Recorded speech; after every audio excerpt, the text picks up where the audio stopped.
Okay, so I kind of just wanted to go over a couple of my matches and kind of review them and show what I did right that, led to the victory. For my heavy Splatling, because I do main Luna Blaster and heavy Splatling, and I actually kind of popped off, so I kind of just wanted to go over and show why I won, like what I did to, ensure the victory. So there's a couple I want to go over, starting with this one. I'm gonna go over the losses in some other video, but for right now I just want to focus on the wins and showed what I did and why it worked. So the first one is going to be here on Hagglefish. I went 4-1, but my KD doesn't really matter much. I just kind of want to show off what I did and how how heavy should be played, because I have been maining heavy and Luna Blaster since Splatoon 2, so I kind of know my way around these weapons. But I finally actually got pure run speed up mask for my heavy, and this helps out so much. I always thought run speed up didn't affect Splatlings, rollers, and brushes is what I heard, but apparently I was wrong. But typically for heavy on Hagglefish splat zones, I'll just sit up here and see right there, I can just catch anyone trying to flank from the left, and even from the right I can kind of see over there since I have the high ground. So typically what I did most of this match is I would just stay up on that little gazebo right there and just cover the right side of the zone and the right side of the map in case anyone tried to flank, and just put a sprinkler up there on that middle part anytime I could, just for some passive inking. And I would just basically just cover this right side and basically the whole zone, so my teammates could run in, and whenever we were they were contesting zone, I would throw a wave breaker right there so it's out of the way so they can't destroy it too easily, but they also can't just sit in zone, so they'd either have to jump or back up or waste time to come around to try to destroy it, which would be an easy shot for me. But typically, yeah, I would just keep the zone covered. See right here, throw another wave breaker, trying to flank on the right, I can catch them. So typically, yeah, I was just, like I said, I'll just sit here and cover zone so that my teammates can actually go in and not really camp them, but just go in for the kills and keep them away from zone, because they know I'm going to keep zone covered, so they don't have to waste time to keep repeatedly eking zone, because that's what I'm there for. So truly, like, supporting your teammates really does help out a lot. Obviously in like competitive circumstances, but even in solo queue, just playing support and supporting your team actually is very, very helpful, because even when everyone else is dead, I can still keep zone inked and give them a spot to jump to me. So whenever I get my wave breaker, I'll just throw it right there, and it'll help me because I can see who's flanking. It'll tag them so I can see their location, like that charger and I think that splash trying to flank me. Here I actually died because I didn't really have a choice. They placed the triple link strike pretty well, so I had to run off into it, but I did end up getting the charger. But typically staying back here on this little gazebo helps the most, and I just put a sprinkler there for passive inking, and typically that's really it for at least heavy on splat zones. For Hagglefish, I'll just stay up here and keep the zone covered, mostly the right side, since I can hit that easier. And since my teammates, they know I'm keeping zone inked, they don't really need to ink zone, so they can go in and prevent them from coming towards zone.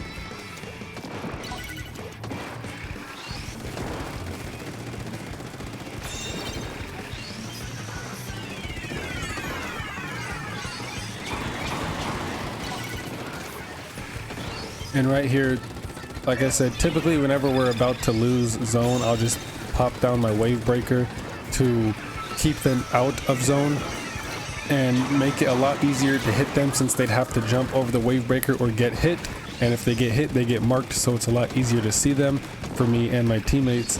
So It's relatively easy to keep zone inked as long as we can keep them away from zone, which my team members are doing, plus the added help from my wave breaker. So even with the triple ink strikes all in zone, we never really lost it too many times, and if we did or lost control, I would easily just ink it again.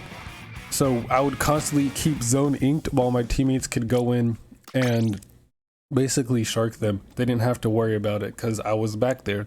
I used to play a very aggressive heavy, and I used to do pretty well. I get high splat counts, you know, I would go like 20 something and 14, 20 something and 7. Like I would get pretty high KDs, but I feel like ever since I've started playing heavy, more supportive in backline like I'm supposed to, I've been doing way better at it. So I also want to go over this one, which was very, very short. I think it went 0-0 here, but yeah, this match was very short, and I kind of just basically did the same thing. We have very aggressive weapons on our team, so we got Splash, Sploosh, and Jet Squelcher, so they can kind of just rush in. Their team comp can't really do anything to me, so another reason why we won these, because the team comps that we were fighting up against, nothing could really hurt me. I wasn't really too worried about anything. There was a match where I had to fight with a Hydra and an E-Leader on the same team, and we got bodied because first they had 2 Booyah Bombs with the Aerospray and Hydra, but then the Hydra and E-Leader, the E-Leader would snipe me and the Hydra would keep the zone inked, so it was difficult. But for this team comp, there's nothing they can really do to hurt me. As long as I don't have to fight really a Hydra or an E-Leader, really any charger, but like a Hydra and an E-Leader, as long as I don't have to fight those, I don't really have too much trouble, because nothing can really reach me up here unless they get super close. And if they do that, I can easily pick them off because I have the high ground, so they'd have to go out of the way to get really close to try to even have a chance to shoot up here at me if they have the range. And if they do, I can easily just mow them down since I'm way up here and the match is already over. So yeah, it's insane. I just keep the zone inked, which allows my teammates to go in and prevent them from getting the zone, because they don't have to worry about keeping zone inked, since, you know, everyone just kind of does their own thing. Typically, whenever I'd play my heavy aggressively, you know, we'd constantly have to be backing up, filling zone, and, you know, that was less people applying pressure to the opponent. So since I just stay back and cover zone and just support, everyone else can go ahead and do everything else, because there's nothing really to do since I have zone inked. So playing weapons to their roles, like the roles they're supposed to be in, is very, very helpful. All right, they're at those roles for a reason. Heavy Splatling is not an aggressive frontline weapon, so don't play it that way. Again, you can play however you want, but optimally you should play weapons to the roles they're fitted to, which is something it took so long for me to learn, because I play every weapon hyper aggressive except Splattershot Pro. I don't know why, but once I've started like actually paying more attention in playing weapons in the roles they're supposed to, I've been doing a lot better. I've been improving. Instead of just blindly rushing in trying to get as many kills as possible, I actually focus on the role I'm playing and how I can support my team. Splatoon is a team game, so supporting your teammates is very, very essential and vital. So typically I would just stay around here on this bridge. Normally I would used to go up there in the front, but that's very easy to die from. And at least right here where this little grate is, I have that sign in front of me where my sprinkler is on to protect me from the opposite side, from that ledge, so I can't really be hurt. And typically later in the match you'll see I like to throw a sprinkler on the very top of the sign, again for that passive ink. And again, see, I can stay back here so I can see anyone trying to flank from behind, like that Tri-Slosher. But I'll typically just stay along that bridge right there, just the whole part of this bridge right here, going back and forth, trying to keep zone inked and picking off anybody I can that gets too close. And whenever I have the chance, I'll just throw my wave breaker. I was throwing my wave breaker in that corner, so it's hard for the opponent to hit because it's behind the wall and it covers almost the entire zone. So again, just like Hagglefish, they either have to jump or move out of the way or else they'll get hit. But I typically just try to keep around the middle of the zone inked right here with heavy, because everyone else can just go around the sides because they're going to be trying to flank anyway, so they're going to be filling out the sides. But I'll typically just try to keep middle inked, and whenever we're losing our tempo, I'll just throw my wave breaker over here to try to hit anyone trying to camp behind that wall or trying to camp in zones. But yeah, heavy Splatling is a very fun weapon, and this is the one time I died. I wasn't paying attention and I allowed the Tri-Slosher to flank up behind me. But yeah, I wasn't really paying too much attention to behind me. I forgot about that flank point that the Tri-Slosher can just come up in there like that. But typically right here, this is where I start putting the sprinkler on top of the sign, again for that passive ink coverage to help us maintain zone for longer. But I'm a lot more careful now, checking. See right there, I was holding there for a minute, just checking to see if anyone's trying to flank from behind, and this Tri-Slosher tried to flank. But yeah, typically heavy is a fun weapon to play. There's not really much that's difficult about it. I guess the hardest part is just staying alive, especially if you're fighting against hyper aggressive people who like to flank a lot, like this Tri-Slosher. And another match, I think it was a match before this or after, there was a Tri-Slosher who was very, very aggressive and kept flanking from behind, and that took my attention away from the zone, which allowed them to keep zone inked and therefore come and flank us.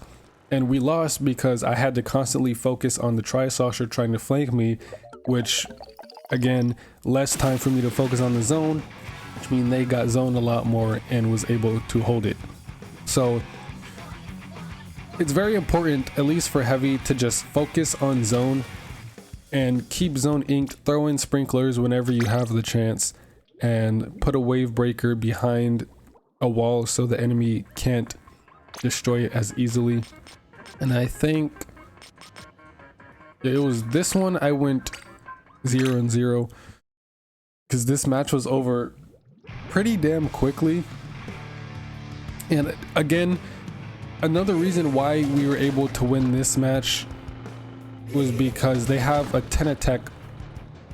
Okay, no, I think it's the next match I'm going to show. They had a splatter shot that was just focused on trying to bomb spam me, so they effectively had one less teammate because he was just focused on throwing bombs at me the whole time, which I wasn't really too worried about.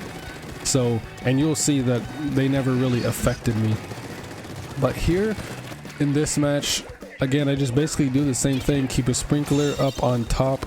I typically wait until we have control, or you know, aren't in danger of losing control of zone. I'll throw a sprinkler up there for the passive inking. But other than that, it's really just the same thing. Staying alive is the most important thing in this game. Like, one of the main important things in this game is staying alive, at least for backlines, to give your team somewhere to fall back on. So staying back here really helps me as a super jump spot for my team. If they die, they can easily just jump to me instead of having to swim. And I can typically just contest the entire zone without being in too much danger of anything. Like I said earlier, unless it's a Hydra or an E-leader, I'm not really scared of anything because nothing can outrange me or really even hurt me. And this match is already over because we immediately got zoned and held it the entire time. All right, if that doesn't show you how good heavy is, then I don't know what will. But heavy is a very, very fun weapon to play, especially when you play it right. Like staying back, supporting the team, watching out for flankings, like so putting yourself in a position to where you can see all the flank points and easily hit the flank points. So Like you saw on Hagglefish, people trying to come up from the right, I could easily flank them, or I could easily keep them from flanking. I can see them coming up, and it helps because Wavebreaker also targets them, so it's easier for me to see people flanking. But on Eeltail's a weird map. I never really liked splat zones on Eeltail because it always wasn't really places to hold, until I decided, you know, be more aware of the map and my positioning. I figured I can literally just stay on the bridge right there and hold. I used to play Tri-Slosher, and I would just camp right there on the ledge, and I would constantly be dying. But playing heavy on this map, as long as I just stay on this bridge, I don't really have too much to worry about. As you can see right here, I was talking about that splatter shot. The junior, I think it was the regular splatter shot or the junior, doesn't really matter, either one. They typically, that is a junior, okay. Yeah, they just sat there trying to bomb spam me basically the whole match. So they effectively had one less teammate since they were just standing there bomb spamming me the whole time, which never really affected me. I never died to any of the bombs, and I wasn't really ever too worried about it. They throw a bomb at ledge, I just go straight back to the bridge. Throw a bomb at bridge, I just move over towards the ledge. And I typically just held this position the whole match. So just heavily guarding the bridge right here and just covering their side of the zone.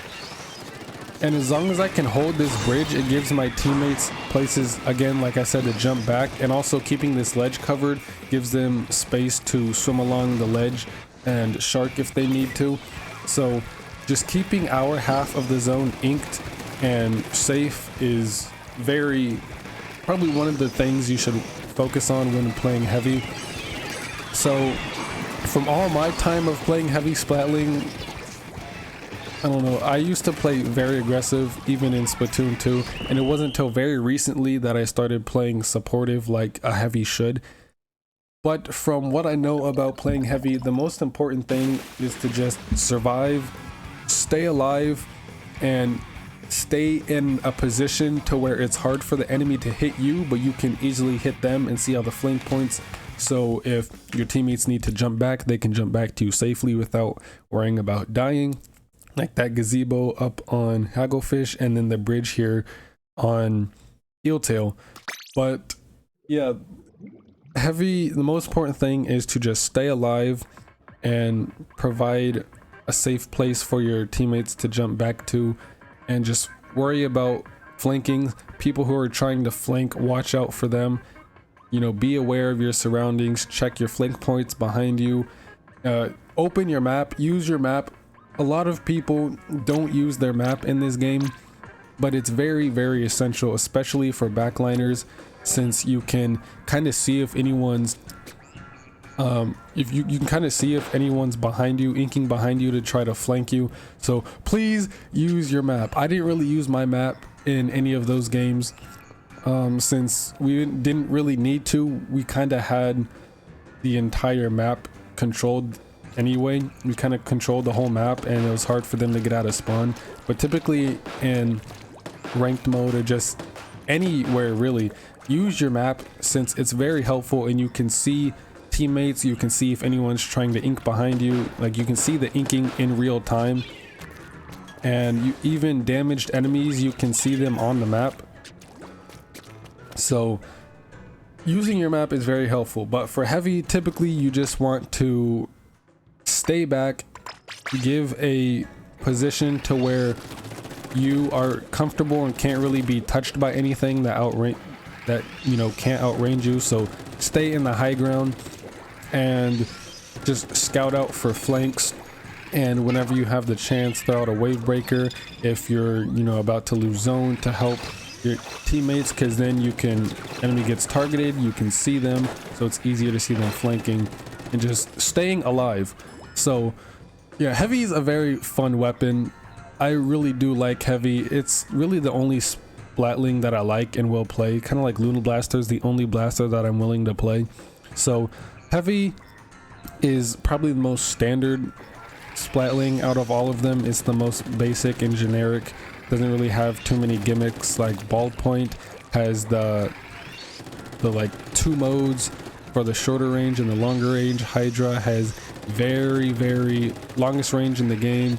Nautilus has like a perfect straight shot and can cancel its charge, or can hold its charge while swimming, unlike any other Splatling. And then Mini has very high jump height. So Heavy's kind of just like the basic default Splatling, but that doesn't mean it's bad. It's very good. Its range is very nice, and if you put Intensify Action on, its accuracy gets even better. So a lot straighter shots, but the longer you shoot for, the more scattered the shots are going to be. But Intensify Action does help out a lot. Run speed up is very important for Splatlings. So you can see here, when I'm strafing from side to side, I'm pretty slow without any run speed up. But if I put my pure run speed up gear on, I strafe a whole lot faster. I can move a whole lot faster while running, moving, even jumping gives a little boost from the speed, so you're a lot faster when using run speed up. But yeah, I just kind of wanted to show off my Heavy and how I typically play Heavy now to best support the team and ensure victories.